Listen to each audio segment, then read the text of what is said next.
Story 1. If he is sharing a thought about something he is passionate about and is interrupted, he does not resume the thought after the interruption. Story 2. You can see the pain in his eyes. He is always tired and unmotivated. He becomes very negative and tends to have dark humor and is very self-deprecating. He also gets angry with others easily, especially those who remind him of his own failings. Story 3. No hobbies, hopes, or ambitions. Just smoking and drinking, trying to forget I am conscious during every free minute of the day. No fear of death, just tired of life. Note: this comment blew up.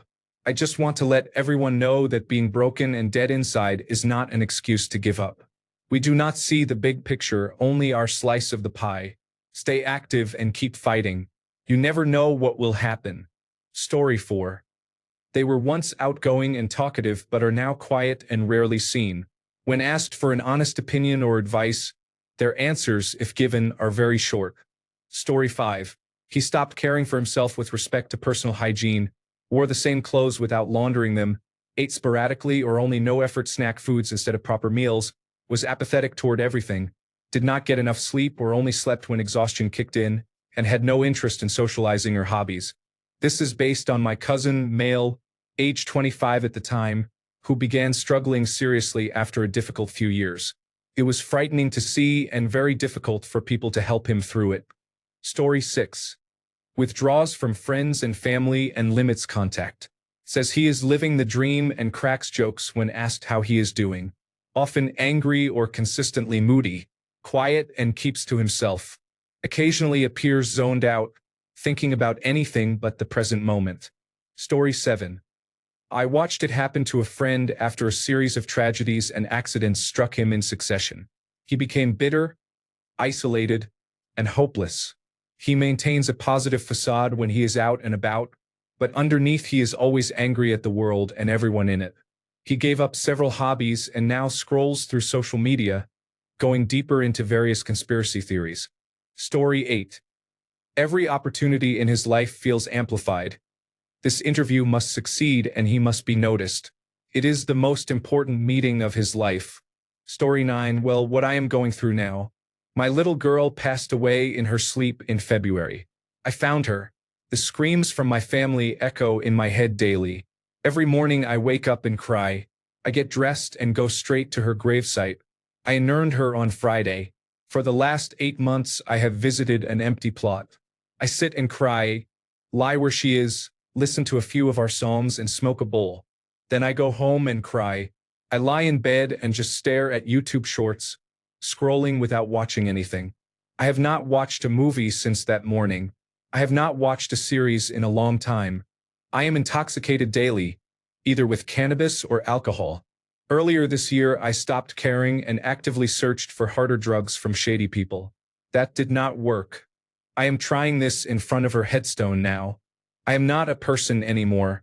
Edit. I love many of you for your empathy. I resent some of you for your lack of it.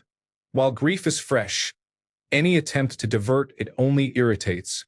Remember those words. I am sorry for your loss and how much pain you are in.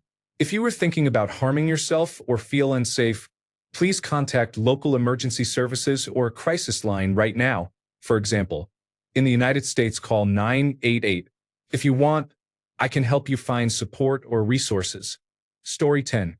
He is disinterested in things outside his work, focused only on his job and not talking with colleagues. He just wants to do the job as well as he can, go home and isolate himself from the world. Story 11. When he starts saying just tired about everything, that's not exhaustion. It's the silence before he ghosts his own life. Story 12. Gallows humor. I have no problem joking about being dead inside and having no marketable qualities to find a partner in life. I have to catch myself from oversharing details. It is better to just lie. Last summer, I went to a college reunion to see some old friends, and I kind of laid it all out. The past few years have been incredibly difficult, mostly due to a nasty divorce. I made it pretty awkward, and none of them spoke to me afterward. When I left the reunion, I sat in my car for a while and cried because I thought that was the last time I would see them. There was a time when they would have been keeping tabs to see that I was okay. but I ended up being the friend who gets phased out. Nobody reached out. I had to change my number. I did not even send a mass text to everyone I still talk to, because I thought they would not respond. Nobody wants to see the friend who is unchanged after 10 years. I figured it would happen anyway. I have no children and an unsatisfying career. I live in a small bubble of tolerable hatred of life and my job. My family is the only reason I am still around. The only way I can describe it is if the movie Groundhog Day were not funny. I can spot another broken man from a mile away now. There is a frequent sigh given off by men like me, and it says it all in the exhalation of breath. You might see a man who looks like he is staring at you. No, chances are it is the 1,000-yard stare, and the man is just lost in self-deprecation and intrusive thoughts. I would not wish it on anyone. Story 13. He tends to care for others more than he does for himself and does not prioritize his own needs. Why? Because others stopped caring, so he learned to keep going. Story 14. Not as active, talkative, or social. Irritable even though he does not mean to be. Fake smiles even when something fun is happening. Does not sleep nearly as much as usual. Weight gain or loss, accompanied by poor appetite or emotional eating. Source: I am one of them. Story 15. If I am to believe old movies, he sits in an easy chair with a bottle of scotch on the side table, a half-empty glass in his hand, and stares dejectedly into space. Story 16. After all these answers, I want to share an internet hug with all my brothers. Life is hard. I hope you overcome your demons. Story 17. He cannot communicate his true thoughts and feelings to those closest to him. He gives them an everything is fine vibe, but that is not the case. Story 18. Never mind me. I am just reading this thread like a checklist. Story 19. Lack of passion or interest in activities. A constant need for distraction and mentally checking out when not engaged. Persistent fatigue and frequent need for sleep. Story 20. I have been seriously broken 3 times over the years. Completely sucked. I wrote it out until I got that mental click and things finally started moving outward in my brain instead of inward. What causes the click? Perspective, reality checks, acceptance, something someone says, a television show or something else. That moment gives your brain a blank sheet of paper, and with it you begin to come to terms with what you can control, the positives you have, and the immediate hurdles. The immediate hurdles become clear and shrink from monster-sized obstacles to a few hours of work. And you think you could be done by lunch tomorrow. You actually take a shower, get dressed, go to the grocery store, buy responsible groceries and one small treat, because you suddenly like yourself again and feel you deserve a small, financially responsible bit of joy. Story 21. He gives himself completely to the urge to escape into the void. It may be drugs, gambling, alcohol, video games, or shopping, a pattern of self-sabotage he dismisses as just taking a break. The world burns around him while his breaks grow increasingly long. He never feels rested, will not admit he has a problem, does not believe in self-improvement, and lacks wisdom. Story 22. He daydreams about what life would be like if he were famous, an expert at something, a superhero, extremely smart, or dating his dream girl. Any scenario that lets him escape reality for a bit. Story 23. Me. I'm the sign. I'm the broken man. Physically, I have chronic, unending back pain. It is always present in some form, either 4 out of 10 or, at worst, 8 out of 10. It took away my chances of becoming a doctor and of returning to any of the previous careers I trained for. I cannot sit for more than 20 minutes, and being on my feet for too long increases my pain. I volunteer in short bursts, but no one will employ me. It is also a direct contributor to the other part of my life that has broken me. My former partner cheated, left, and has, to some extent, checked out on our children. She was the person I most trusted in the world, the person who always said she hated cheaters because her father cheated and left the family. She either lied or pretended to be someone she was not for 12 years, or my broken body and loss of career changed her so much that after my last setback and acknowledgement of a poor future prognosis, confirmed by my inability to return to medical training, she began cheating on me within a month. She lied about it until after Christmas and then blamed me. I focus on my children. My eldest, who is on the autism spectrum and needs me because he feels abandoned by his mother, and my youngest, who is the sweetest little boy I have ever known. Both are good, kind, and loving, and they are scared of the man their mother is trying to force into their lives. I am physically, emotionally, and mentally broken. I continue to be the best father I can be, support my boys, and give them the attentive parent they need. I see a therapist, I take my medications, and I find moments of happiness while I try to rebuild myself into a fully functional member of society. Story 24. Every day the only thing they look forward to is going to sleep. Never today is going to be okay, or even, I'm excited for something today. Just one slog from undesired consciousness to blessed unconsciousness and back. The perpetual exhaustion. The sigh whenever anything needs to be done. The wince whenever you greet them because they've conditioned themselves to expect another task added to a mountain of work. My current reality. Story 25. The only emotions he expresses are lust and anger. He mostly talks about what he is sexually attracted to and what he wants to do. He expresses negative things, usually angrily. Even when he tries to speak positively, it still sounds angry. It is not always loud, explosive anger. Instead, it is a constant jab and ridicule, directed at everyone and everything. It may be disguised as jokes. You will notice he is almost always angry or upset about something.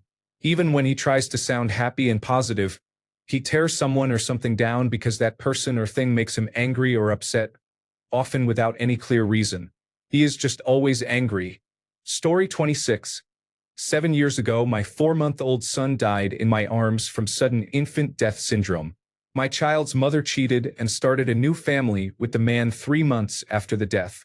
My military training and background are the only things that keep me functional, in my opinion. I am still broken, but I have been picking up the pieces. Being alone really helps me face the demons. These are from my own perspective and what others have told me. It is a mind over matter thing. I often go back and forth trying to quit the negative patterns. It is a constant battle. Easygoing, good sense of humor, unfulfilled eyes and restless body language. Empathetic, sometimes creative, often discount my own efforts, feelings, and wants. Heavy drug use, failed intimate relationships, disconnection from family, episodes of isolation, socially withdrawn, few to no friends, procrastination, vigilant, logical to the point decision-making, episodes of self-sabotage such as taking an ex back, battles with self-control, poor sleeping patterns, inconsistent diet, no interest in goals or moving up in life, sometimes heavy porn use. To all men dealing with this, please do not quit. I will not judge you if you do, but please do not. Shout out to the broken men who have people depending on them to be stable. That is a really rough ride. Story 27. Standing alone on a Halifax pier, unfortunately the last of Barrett's privateers. Story 28. Did they cry at the "I'm just Ken" part of the Barbie movie? That was when I realized I was broken. Legit. Story 29. I thought I was broken, but after reading this thread I realized I am beyond repair. More like finely ground. Story 30. He has negative thoughts about himself and feels unworthy or inadequate. Story 31. Like autumn leaves, his sense fell from him. An empty glass of himself shattered somewhere within. His thoughts, like 100 moths trapped in a lampshade, their wings banging and burning on through endless night. Forever awake, he lies shaking and starving, praying for someone to turn off the light. From Rage Against the Machine, Born of a Broken Man, written about the singer's father's breakdown. Story 32. Complete disregard for self-image and hygiene. Dead eyes are also a major one. Story 33. Anyone who sees reality clearly will be broken to some extent. Consider this list. Virtually everything that is pleasurable is bad for you or unproductive. Conversely, almost everything that is good for you is boring or hard, with minimal or uncertain payoff. Problems are at best temporarily solved until they recur. Possessions are a way of turning money into problems. Every time you get a few extra dollars, something breaks. Achievement creates a very brief period of satisfaction followed by long, unremitting stress. The tolerance effect applies to everything. Anything that gives you pleasure will lose that ability over time as you acclimate to it. Often the worst and most selfish people are the most rewarded, as recent elections show. I could continue, but to conclude, it is not insane or irrational to be broken in a broken world. Story 34. We're outside of everything. Looking in. Exchanges, relationships, life is happening, but we are not a part of it, not for lack of trying. We just can't get back in. Story 35. Men die at 27. We just do not bury them until 72. Mark Twain. Story 36. I feel no emotions at all. But you want details, huh? Well, let's try.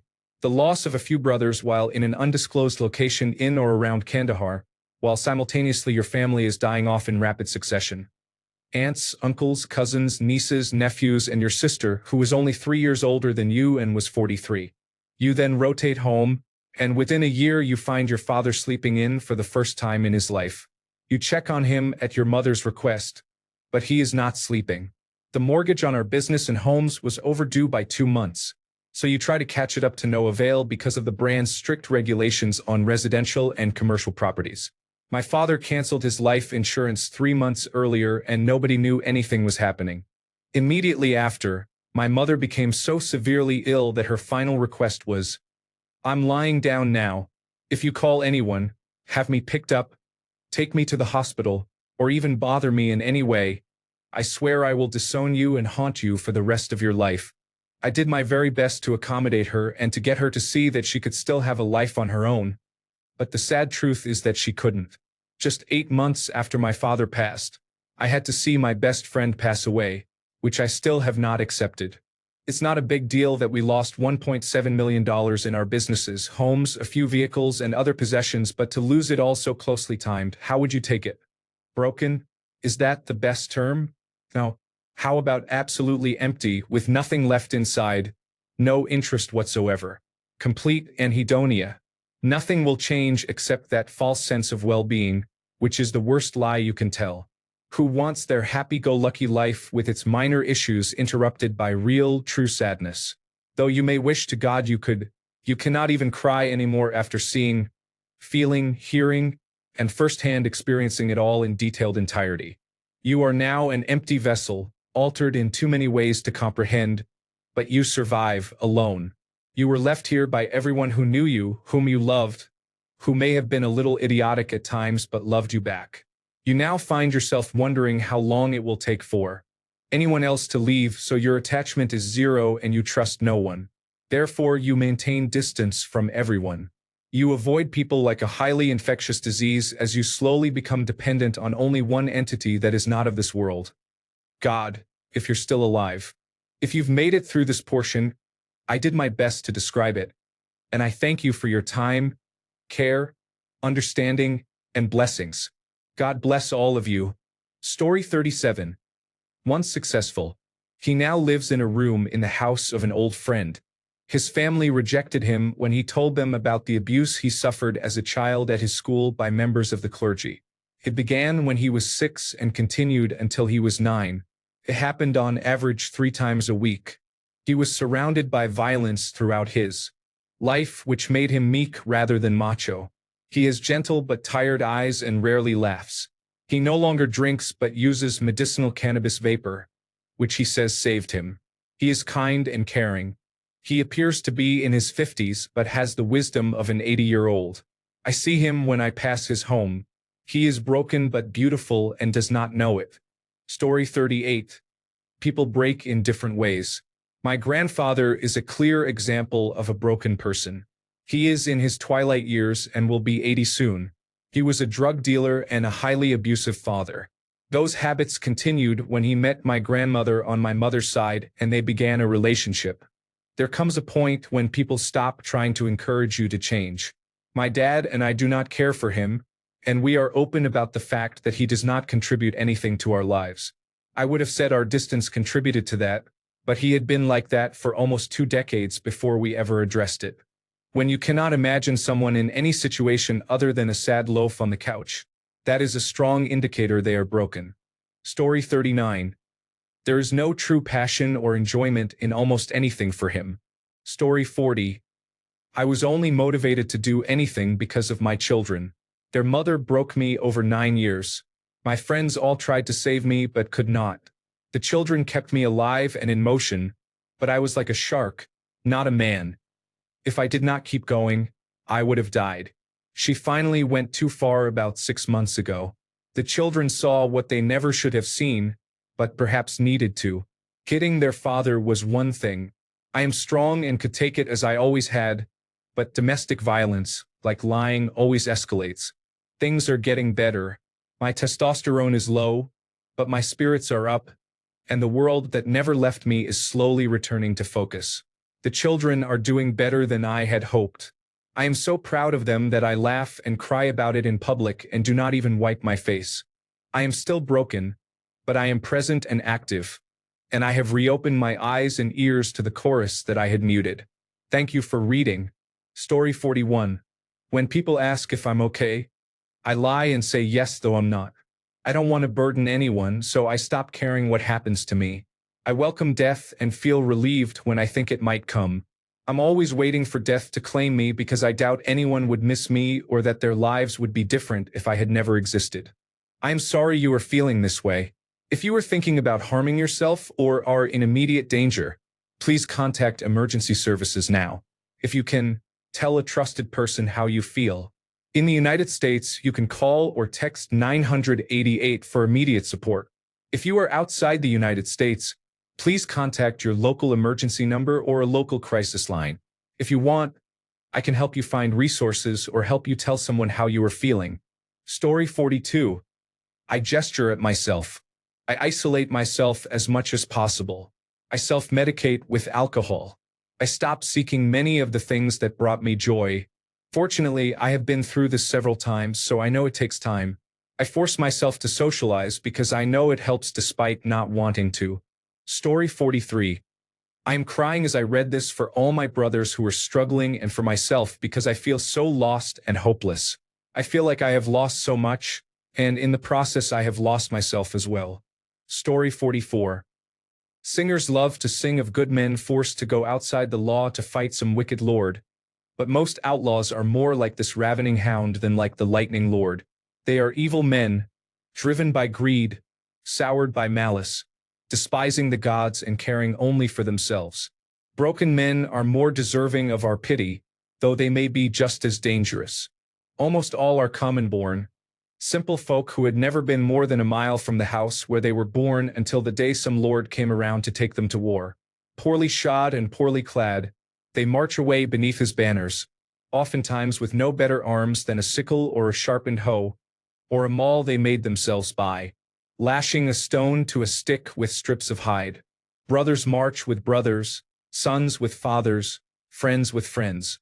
They have heard the songs and stories, so they go off with eager hearts, dreaming of the wonders they will see, of the wealth and glory they will win.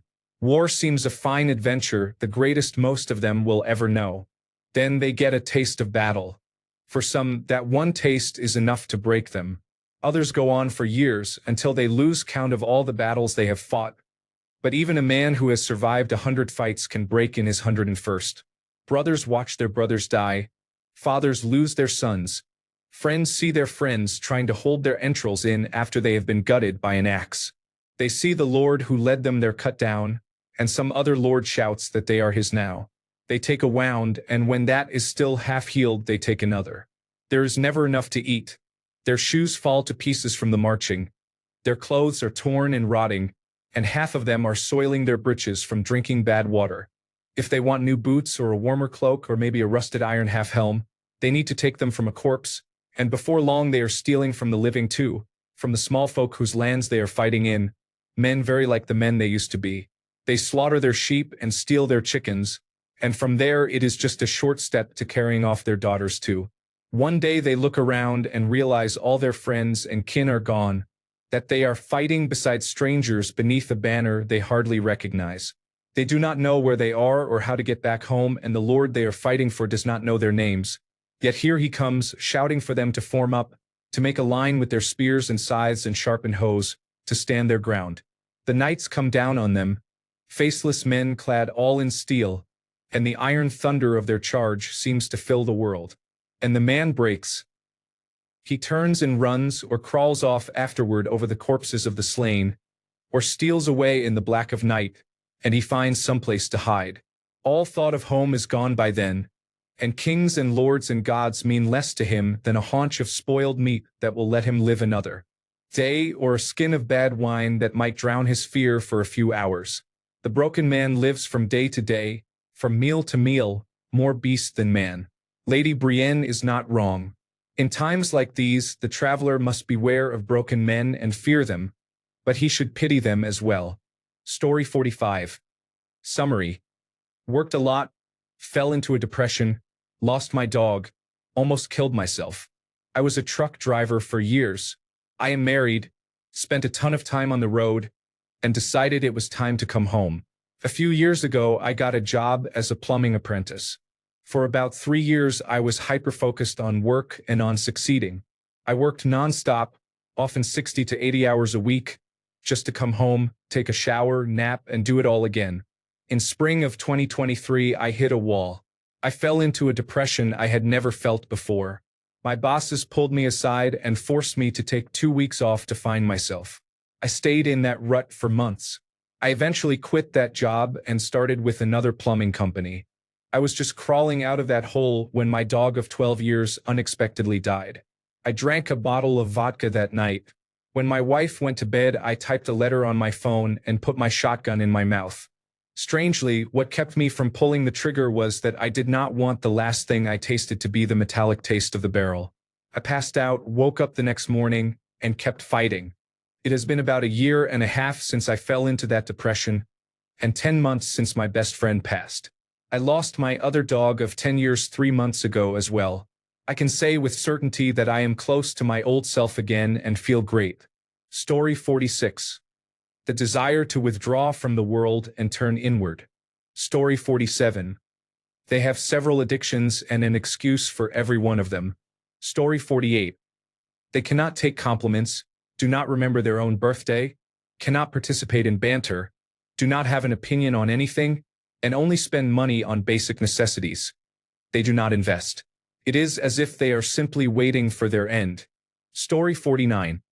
A man who has become mentally ill and now resorts to drugs and alcohol to feel normal or to experience joy. Story 50. I do not know what the outward signs are. I never asked. As a man who has been going through this for several years, I am not depressed, but I am not necessarily optimistic. Life has become a gray blur with only moments of color. Most days I wake and feel like I am walking underwater, just waiting for my lungs to give out. I do not know how I got here, and I am not sure how to fix it. Story 51. If Bro starts acting like a non-player character, it is already over. He is just waiting to die. Story 52. You find him sitting on a Halifax pier, wishing he were in Sherbrooke. Story 53. I just searched for this question and a photo of me appeared. What the heck? Story 54. When the king's horses and men cannot put him back together again. Story 55. It depends on the context of brokenness. A person can be broken in one part of life and function nearly perfectly in others. People often use competence in some areas to hide the broken parts. For example, an emotionally broken man may use sex to feel connected to a partner he chose for practical reasons rather than emotional ones, or because his feelings are surface level. This often follows loving deeply and being hurt, or being raised to value practical aspects of life over emotional connection or fulfillment. A man who is mentally broken may withdraw from interactions he sees as unnecessary and prefer solitude, participating only as required for work. He may use drugs or alcohol to dull or distract from existential feelings and have little hope of improvement. He may view therapy or offers of help from loved ones as unnecessary or pointless. Story 56. It's in the eyes. It's in the lines on your face. It's in your high-pitched voice on the answering machine. Story 57. I no longer open up in relationships because every time I do, she eventually leaves. I no longer trust women because the people who have hurt me the most are the ones who told me they loved me, from childhood into adulthood. Even when I thought someone was different, after 8 years they become the same. They leave when I need them most, when I need support and someone to help me through a tough time. Sounds a lot like me. Story 58. A nihil bond with a spren and access to 2 of the 10 surges. Story 59. It varies for everyone, but self-isolation is fairly universal. Story 60. It seems counterintuitive, but nothing affects him, good or bad.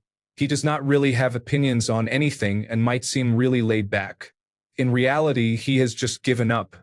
Story 61. After reading this, I realize I am not alone.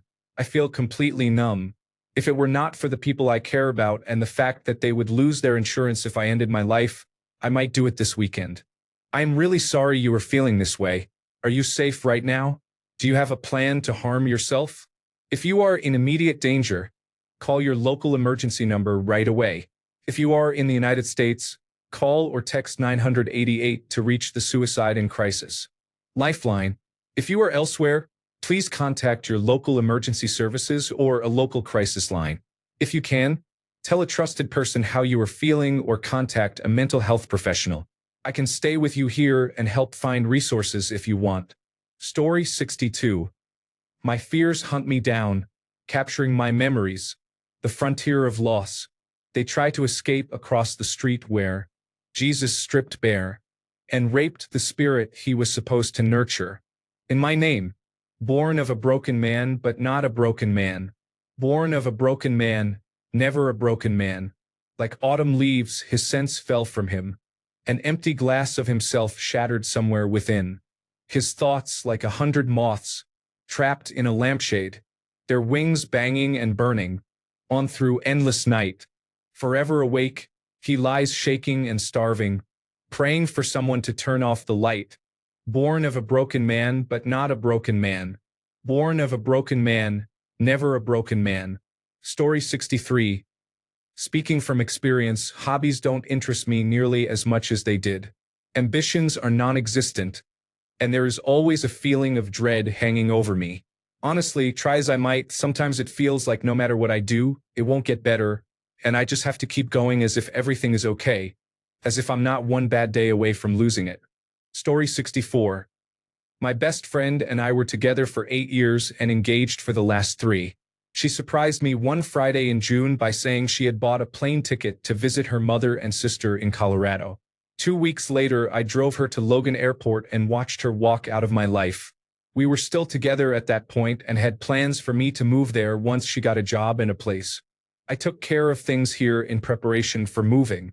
She was going to fly back and ride in the U-Haul with me to Colorado. We talked every day. She would send me nude photos and sexy videos. Then we had an argument. No big deal, we had argued and always made up. This time she said I was too much and needed a break. She said she wanted to be single, find herself, and work on her mental health. Shortly after, she changed her status from engaged to single and deleted every picture of us together.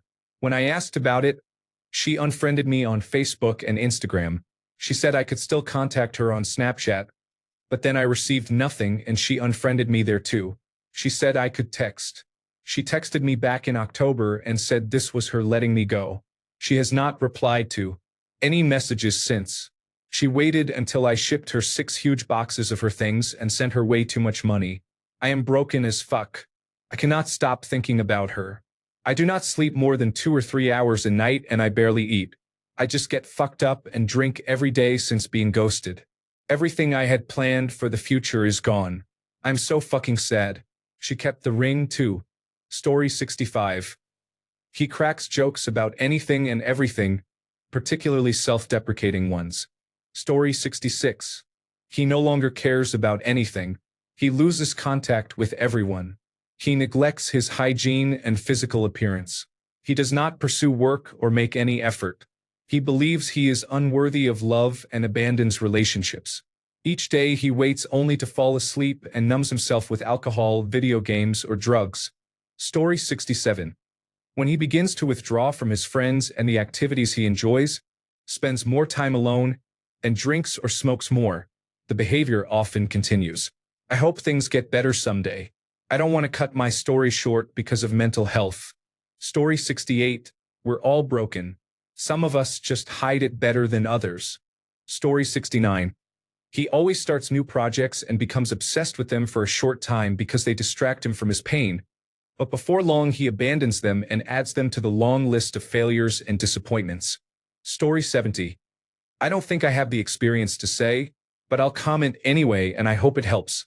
My coworker committed suicide a few months ago. No one knew. I was in the position to know if he was broken, and there were no signs. Sometimes there is no answer. Outside of that, this is my own opinion. 1. You can't help those who don't want to be helped. 2. You shouldn't regret not being in tune with everyone you run into. Most broken people don't exhibit signs. 3. A lot of comments in this thread talk about relationships. Listen up, ladies. In most living situations, you have control over the emotional environment. It's not hard. Excluding specific situations, you play a very large role in your man's life. A broken man is a symptom of his lifestyle. Either you build him up or you break him down. Be a helpmeet and a partner, a safe place. When the entire world seems against him and his household, give him peace to come home to, and not only will he be unbroken, he'll be unbreakable. Story 71. One comment I am not seeing is substance abuse. People do not drink alcohol or use cannabis daily or several times a week because they are happy. They do not turn to harder drugs because they like how they feel without them. There is a reason these behaviors are included in deaths of despair statistics. Story 72. They prioritize everyone and everything over themselves. Their self-worth is so low that their well-being does not matter. It often begins as an earnest attempt to help others, but it quickly becomes a reason to neglect themselves. This thread is devastating and cathartic. Story 73. People call me a broken man all the time. I am about to finish my Master of Business Administration, but over 2 decades people from my past ask why I am not a chief executive officer or why I do not have a mansion. No one invites me to anything. Then they point fingers, ask why I am emotionally withdrawn, and claim I think I am too good for them. I have always wanted to fit in and be loved. I am tired of people blaming me when they have no clue what is going on in my life. Batman was a broken man who became a vigilante. I have heard psychologists on national public radio say that more than 60% of their clients' problems would be resolved if they had better jobs and more money. I have had nearly 100 women with multiple partners who live with their parents tell me I am a piece of crap for not making 6 figures. I used to hurt over this, but I am glad my gray eyes can now see through any veil of nonsense. I am a beautiful soul. It is society and some systems that are broken. Story 74. Sign 1. Skimming and posting on Reddit, venting to strangers and looking for people with similar struggles to avoid feeling alone, and sharing common issues with an unbiased audience because they feel nobody in their family or friend circle deserves to be burdened with their problems. It feels like either this or a shortcut to heaven. Thanks a bunch for sticking around till the end of the video. Remember to subscribe, and until next time, stay awesome and goodbye.